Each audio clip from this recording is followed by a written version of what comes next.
To the convention, please welcome this next guest. Our next guest is an American businessman, a television personality, an author, and now politician. He was born in Queens, New York, and attended Fordham University in the Bronx before entering the Wharton School of Finance and Commerce at the University of Pennsylvania, where he would earn a bachelor's degree in economics. Comrades, may I present to you the Republican Party nominee to become the next President of the United States, Mr. Donald J. Trump.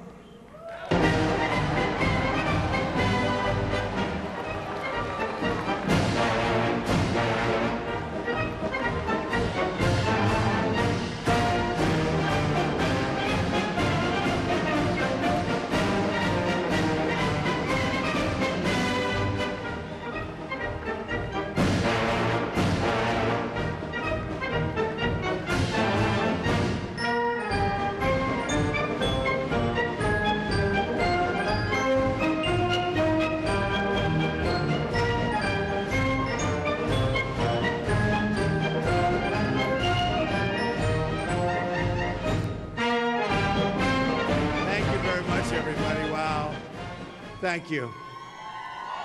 Thank you very much.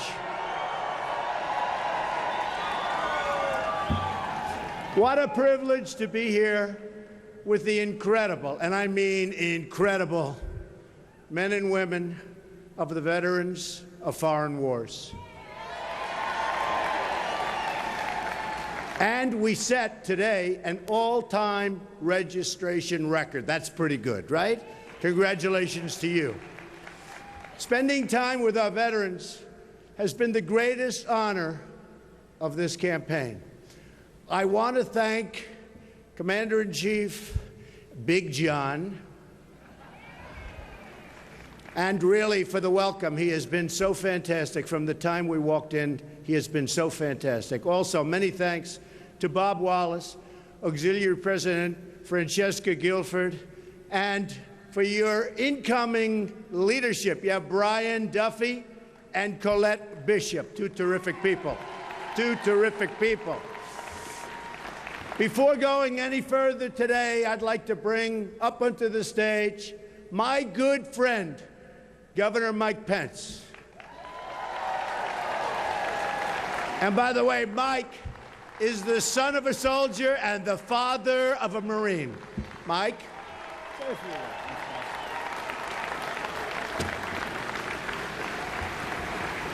Thank you, Mr. Trump. Thank you to Commander Bajewski. It's an honor to greet you all at the 117th VFW, where no one does more for veterans. Thanks for all you do. It is an honor to stand with Donald Trump today. It is even a greater honor for me to stand with those of you who have worn the uniform of the United States. As Mr. Trump just said, I was not a soldier, but I am the son of a combat veteran who served in Korea. And I am the proud father of a United States Marine, and I feel a great indebtedness to all of you who served. And I'm proud of the record we had in the state of Indiana.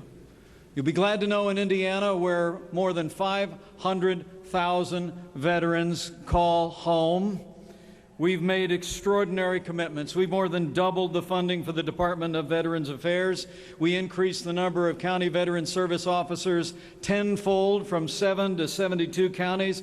And I'm proud to say the Hoosier State now has the second lowest unemployment rate for veterans in the United States of America. But I answered this call. When Donald Trump called, I answered this call for a few very simple reasons. Number one, I answered it because in these challenging times, I believe we need renewed and strong American leadership at home and abroad. And Donald Trump will bring that leadership for this nation. Our military is too small, and he will rebuild it. Our VA is broken, and this builder will fix it. And it is extraordinary to think that yesterday in Philadelphia, 61 speakers came to the podium and not one of them named ISIS by name. This man will name our enemies without apology, and he will defeat them.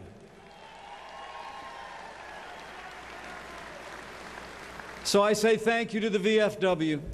I say thank you. I say thank you to my new boss, a man who has given me the privilege to run and serve as Vice President of the United States of America. And I pledge to you, each of you, that if we have the privilege to serve, I know this man's heart. I hear the way he speaks when the cameras are off about those who serve and those who have served. And we will ensure that our soldiers have the resources they need to complete their mission and come home safe. And we will stand as the VFW does, with him and her who have borne the battle on their shoulders. We shall stand with our veterans, and we shall see our way forward as a nation. Thank you very much, and God bless you. And God bless the United States of America. Thank you, Mike. Thank you, Mike. And thanks again to everyone for inviting me to address you today. The veterans, I love you too. The veterans of foreign wars represent the very, very best of America. When I'm president, I pledge to work closely with your organization and your members to accomplish our shared goals. Our veterans are the bravest and the finest people on earth.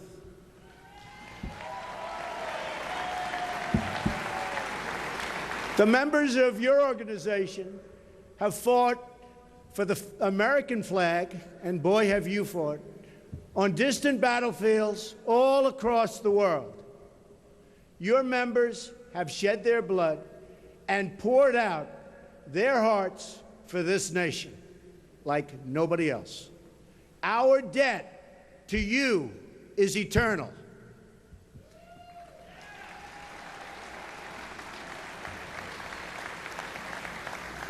Yet our politicians have totally failed you. Our most basic commitment to provide health and medical care to those who fought for us so bravely has been violated completely. The VA scandals that have occurred are widespread and totally inexcusable. As we know, many have died waiting for care that never came, a permanent stain on our government. Can you imagine the waste and corruption? And I'll tell you, we will find it, and we will find it big league when I become president in January 2017.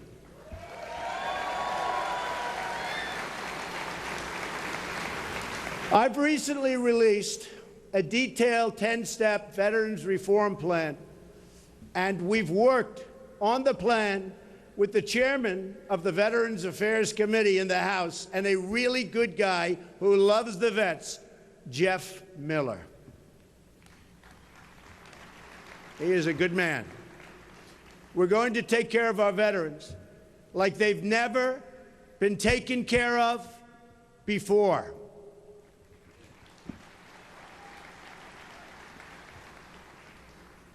The other candidate in this race, you know her name, Crooked Hillary Clinton. And believe me, folks, she is crooked. Has a much different view. She recently said of the VA scandal that it's not as widespread as it's been purported to be. It's like she's trying to sweep it under the rug, which, by the way, politicians have done for years and years and years. It's going to be 4 more years of the same if she ever got in. But that's not going to happen.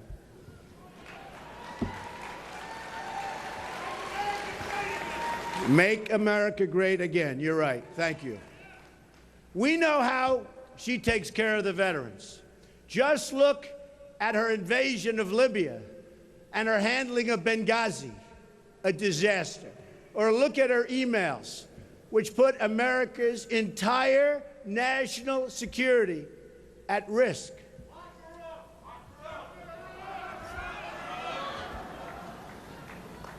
And to think she was here yesterday, I guess she didn't do very well.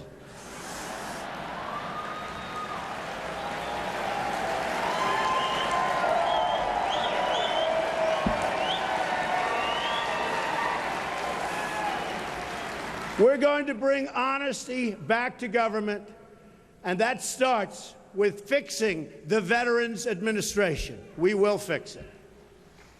Here is my 10-step plan for veterans reform. 1, I will appoint a Secretary of Veterans Affairs who will make it their personal mission to clean up the VA. And this person, man or woman, will be outstanding with an outstanding track record. In other words, a person that can get it done. Number 2, I'm going to use every lawful authority to remove and discipline federal employees or managers who breach their public trust. 3, I will ask Congress to pass a bill giving the VA Secretary full authority to remove or discipline any employee who risks the health, safety, or well-being of a veteran.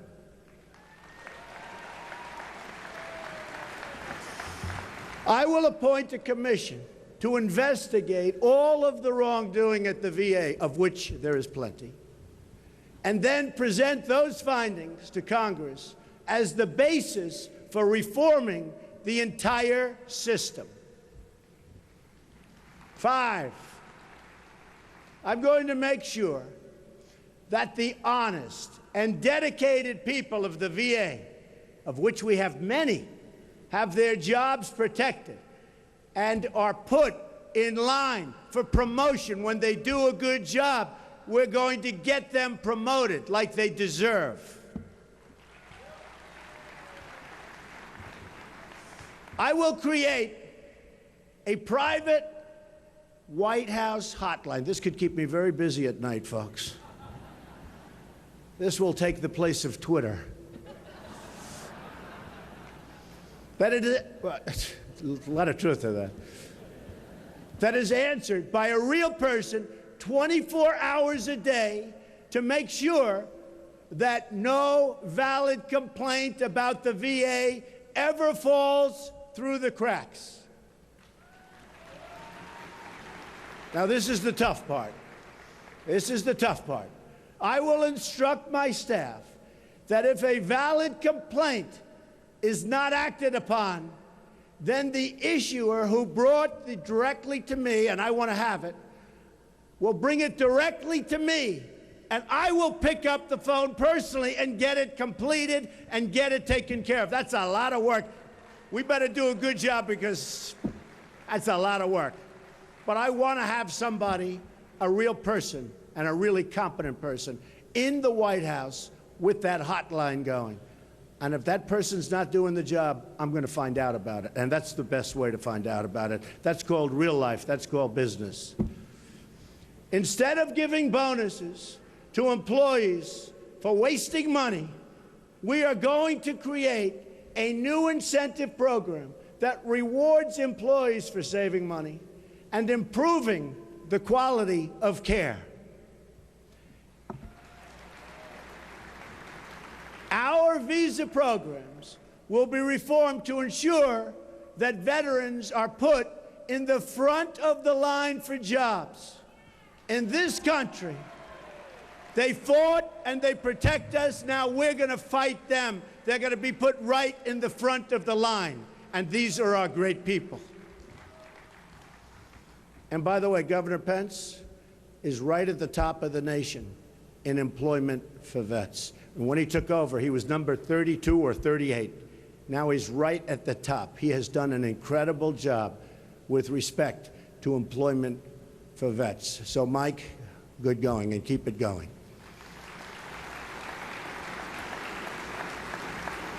We're going to increase the number of mental health care professionals and increase mental health outreach to veterans outside of the system. So important. We're going to ensure every veteran in America gets timely access to top quality care, including the best care in the world for our female veterans. The Veterans Health System will remain a public system because it is a public trust. But never again will we allow any veteran to suffer or die waiting for care. That means veterans will have the right to go to a VA facility or the right to see a private doctor or clinic of their choice, whatever is fastest and best for the veteran. There'll be no more 5-day waits in line. If you're waiting online, you're going to go to a private doctor across the street, a private or public hospital across the street or nearby, and you're going to be taken care of quickly and efficiently. People are waiting online 5 days, 6 days, 7 days, and many are dying. With a simple procedure, they would live, and they're dying because they can't even get to see their doctor. So there's not going to be any more of that, and we will pick up the bill. It'll cost us less money, and the care will be amazing. Okay? You have my word on that.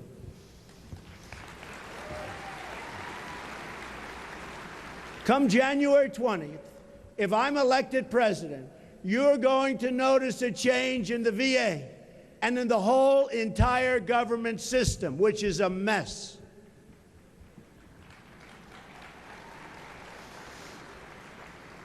All you have to do is try to get on an airplane, and you'll see what a mess it is.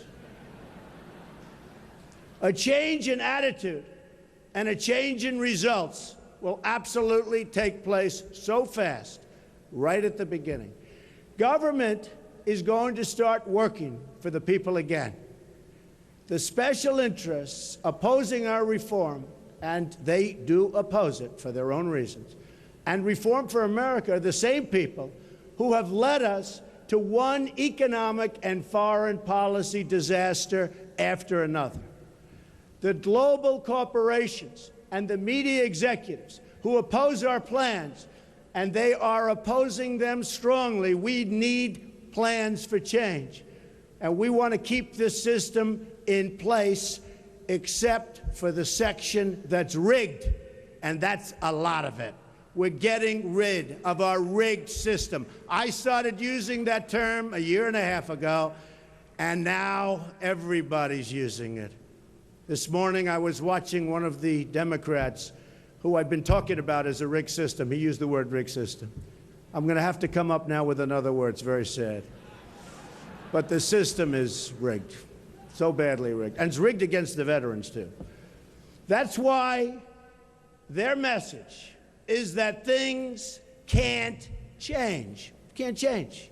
With these people, they can't change. These are the same special interests who have driven the economy into the ground and who have created one calamity after another overseas. Horrible, horrible thought process. These Washington interests are telling Americans to stay the course. They're telling us that we can't fix our trade deals, or we can't fix our VA, or we can't fix our broken tax system, or we can't fix immigration, because they're benefiting from the status quo. They benefit. They don't want it changed. We need change. They don't want it changed. My message is the opposite. Things have to change, and they have to change right now. Here is just some of the change we need. We need to change our tax, energy, and regulatory policies to produce millions of new jobs and trillions in new wealth and invest in our country and in our infrastructure, which is falling apart all over this country. Our roads, our tunnels, our bridges, our airports. Our infrastructure is that of a third world country. Not anymore. And I'm very good at building, remember that. And I build under time and under budget. Very important. You don't hear that from government very often.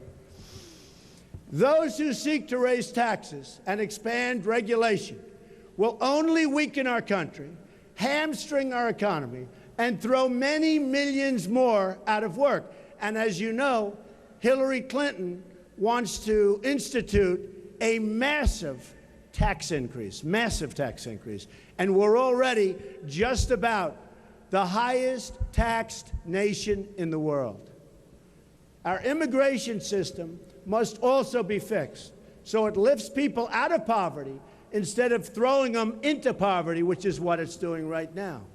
Our terrible trade deals must be renegotiated completely. NAFTA is a disaster.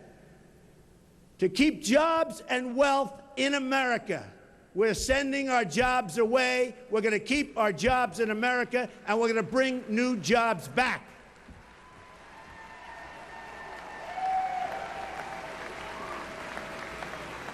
We need to change our foreign policy to focus on defeating and destroying ISIS, a word you didn't hear last night at the Democrat convention. You didn't hear it. They don't want to talk about it.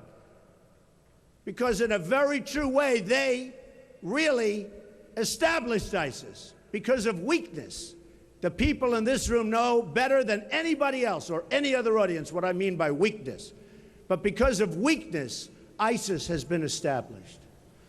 It's also essential that we suspend the refugee flows from Syria and other dangerous countries so we don't bring into the United States the same terrorism that our American soldiers are fighting overseas. We have to be smart.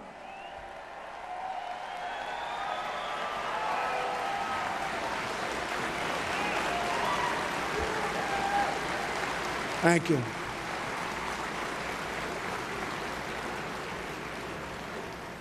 Hillary Clinton wants to bring in, if you can believe this, 550% more than President Obama. More.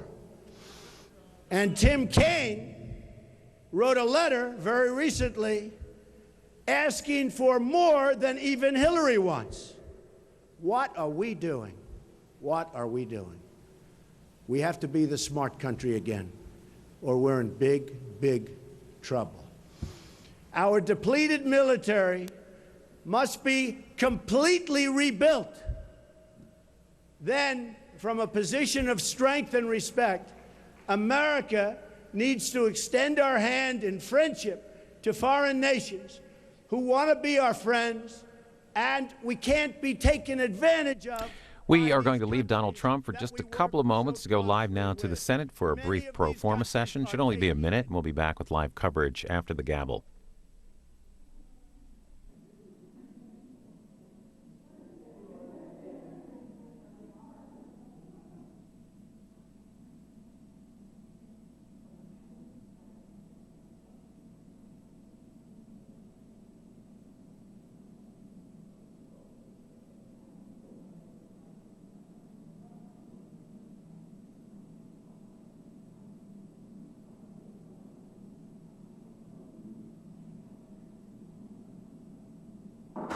The Senate will come to order.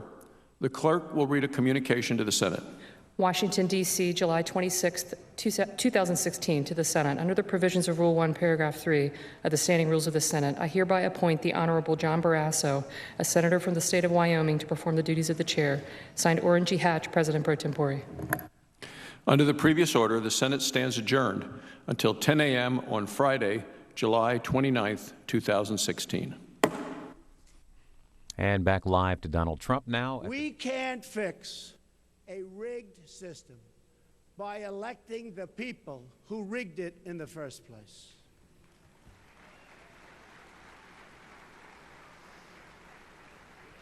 Let's reject the doubters and the cynics and choose instead to believe in ourselves and in our country. It's time to follow the example of our amazing veterans who work together across racial lines, across income lines, across all lines, in unity of mission and purpose. Nobody does it better than our veterans. Let them be our guide. It's time to believe in each other, and it's time again to believe in America.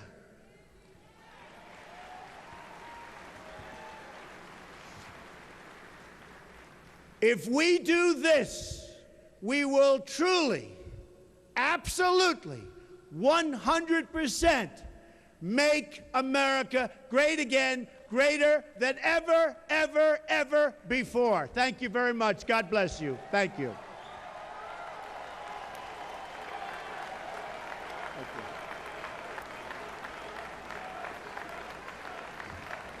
Thank you, everybody.